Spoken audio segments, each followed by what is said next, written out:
Well, hello everyone and welcome to the channel. This is David Bianco. So the past 3 days have been jam-packed with driving and hunting for vinyl.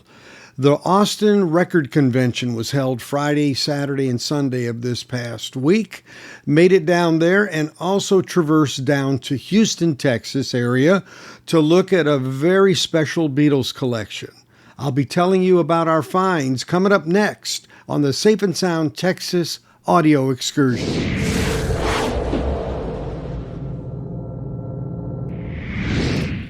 The drive from Dallas-Fort Worth is about 3 hours to Austin, Texas, but the day one, Friday, for the convention didn't start for early birds until 10, so getting there on Friday, you were an early bird, but you didn't have to get there at 8 like you would on Saturday or Sunday.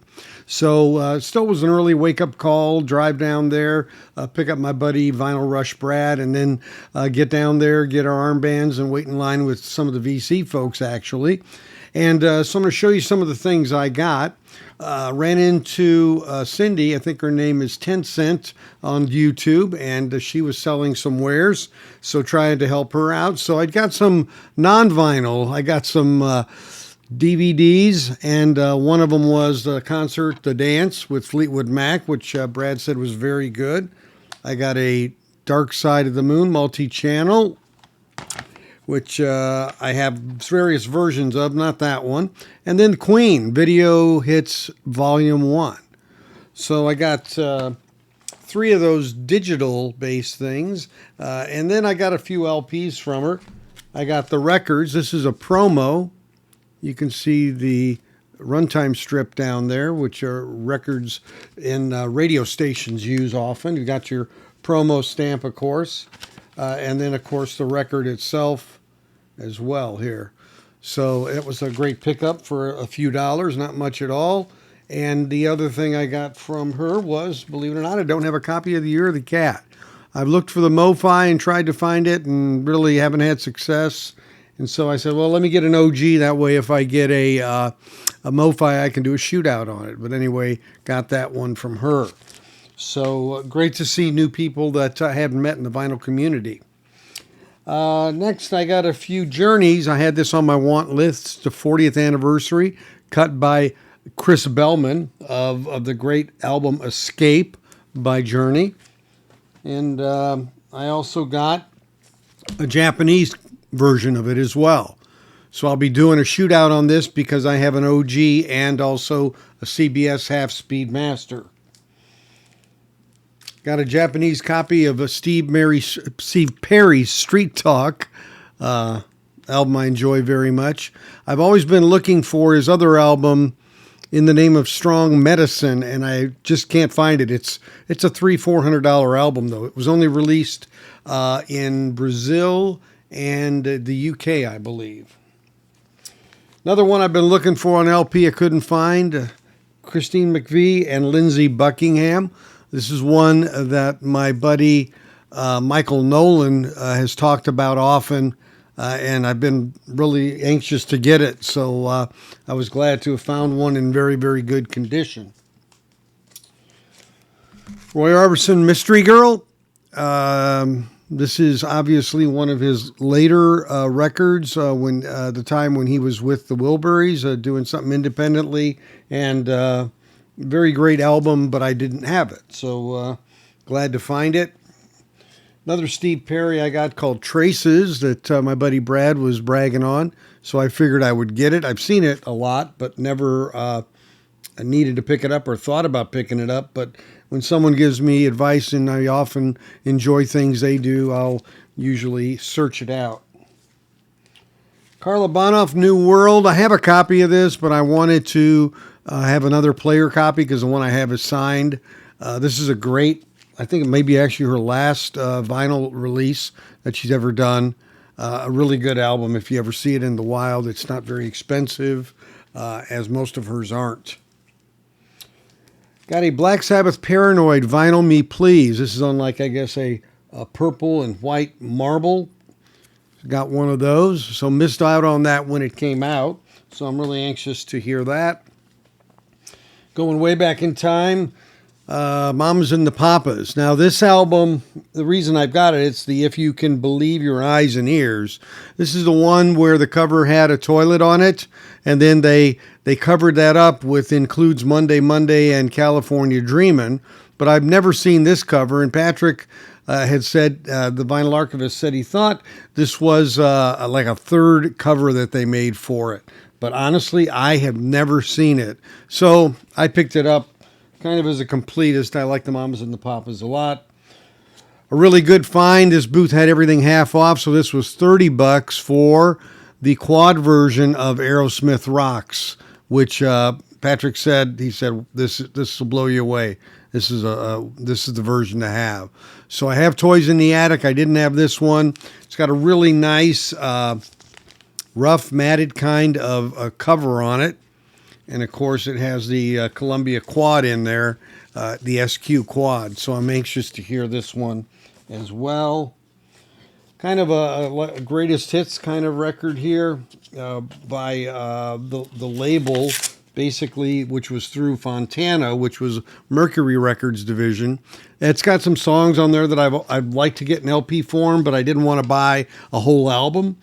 So now I have them. The Manford Man had Semi-Detached Suburban Mr. James, the Troggs Wild Thing, Millie Small's My Boy Lollipop, Wayne Fontana and the Mindbenders, Game of Love, Mindbenders Alone with the Groovy Kind of Love, Dusty Springfield, You Don't Have to Say You Love Me, Walker Brothers, The Sun Ain't Gonna Shine Anymore, and the new vaudeville band, Winchester Cathedral, which was a #1 song in 1967.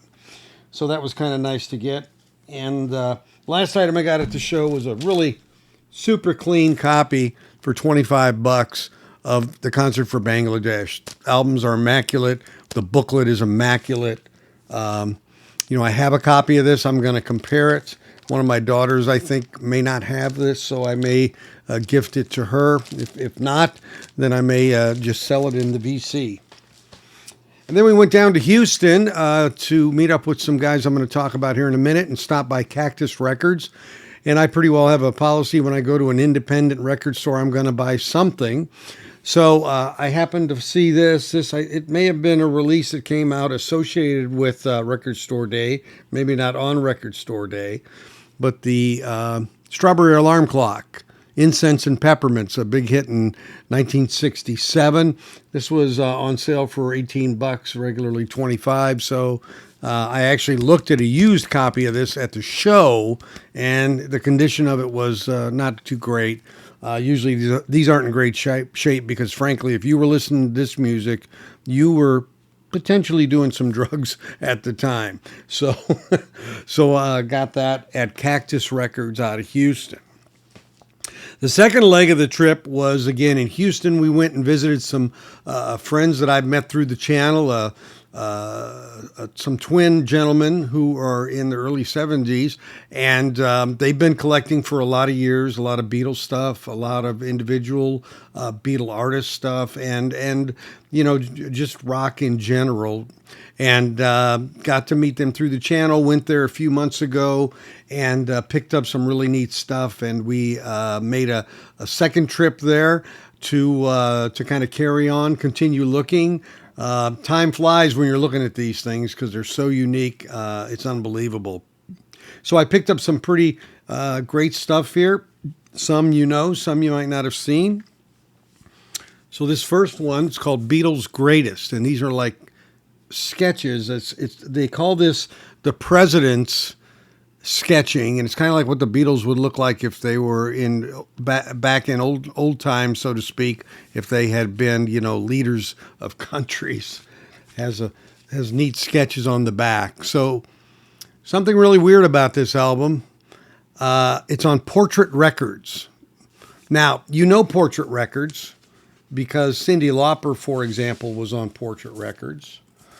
A lot of other bands were on Portrait, but so the weird thing is Portrait in the U.S. at least is a division of CBS or Sony, and there's no implication in here, totally absent any reference to EMI. So this is from Israel. This is a pressing that is unique to Israel, and a cover that is unique to Israel. Really unique, and it's got, a lot of their greatest songs on here. And the thing is, it sounds pretty good.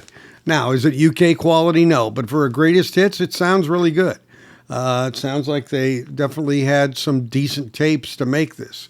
So this was just really unique to me. I couldn't pass it up, and it was a great find in my opinion. Got a German mint rubber sole stereo. I'm more of a stereo guy than a mono guy, so we can get that out of the way. Got a German Horzu of Help. And these are all in mint condition, believe me. These are not played much. Got a Horzu of Revolver, German Horzu of Revolver. Again, stereo. Got several copies of this Beatles Oldies collection. They had various covers. Two of the ones I have are this one, and then I have this one as well as a cover. So from different countries. So these I'll probably sell a couple of those because I do have those. I think I do have both of those already in my collection. Fleetwood Mac, self-titled Ken pressing. Really, really clean. So I don't have a Ken pressing. That's how I met Brad in the first place. He had a Ken after I did a shootout, and he loaned it to me. And it definitely was a lot better than the U.S. original I had that was a non-Ken. And so I kind of put it on my want list at that point. And that's, kind of how we got together and how we started meeting up in the vinyl community since he lives in Texas. And so there's a lot of sentimental value for me for this record too, and really one of the link ups that I've made in the vinyl community with someone very special. So picked that up out of their collection. Picked up a couple of the anthology albums of the Beatles, these double albums. This is Anthology 2, and this is sealed. And I got Anthology 3. And this is sealed. So I'm going to be looking for Anthology 1. Now I have these on. I have the box set of the Laserdisc, actually, of this as well. Got the original release of Pink Floyd's The Division Bell.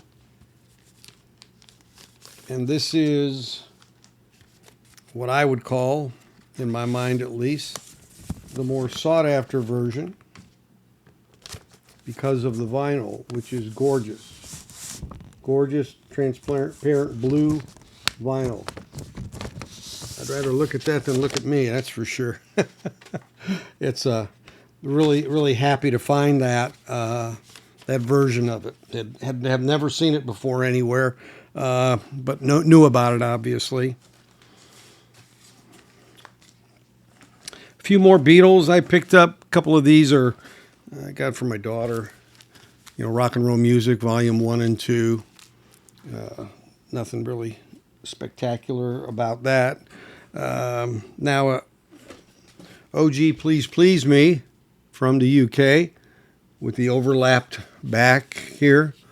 As you see, these are really, shiny, well taken care of records.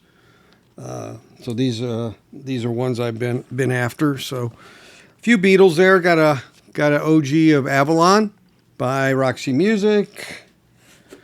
Got what I call a Frankenstein of Boston because it has an Alan Zentz. One of the sides is mastered by Alan Zentz. I didn't know he mastered any of the Boston records, so the other side isn't really identified, but that's that.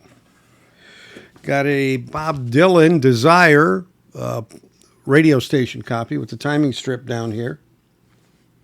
Promo copy.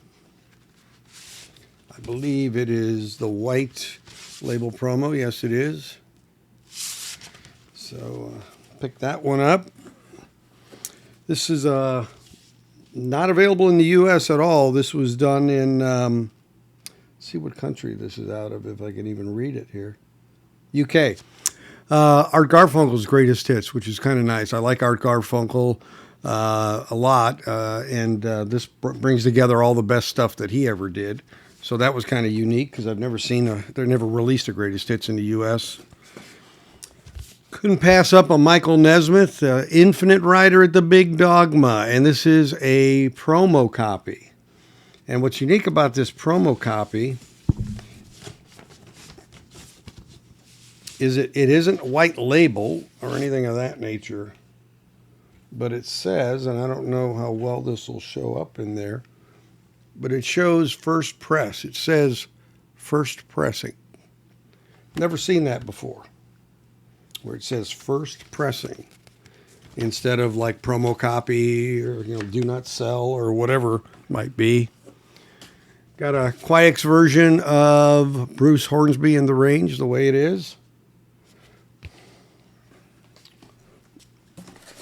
And last but not least, I got the Ruttles. The Ruttles. And I say last but not least, but there actually is one left. And that was one I was looking for at the show and couldn't find. And sure enough, it was sitting in their collection. 30th anniversary of Pink Floyd's Dark Side of the Moon. So I never thought I'd get one, never thought I'd see one. It's got everything intact with it, really well cared for. So that was kind of the cherry on top, so to speak, for the weekend. So it was a great time. If you ever get a chance to go to a record convention, it's a lot of fun. Just be prepared to stand a lot and to, make sure you stay hydrated. And time flies when you're there. That's the thing. You're kind of in your own little special world when you're doing these things. Just like going to these gentlemen's home yesterday on Sunday.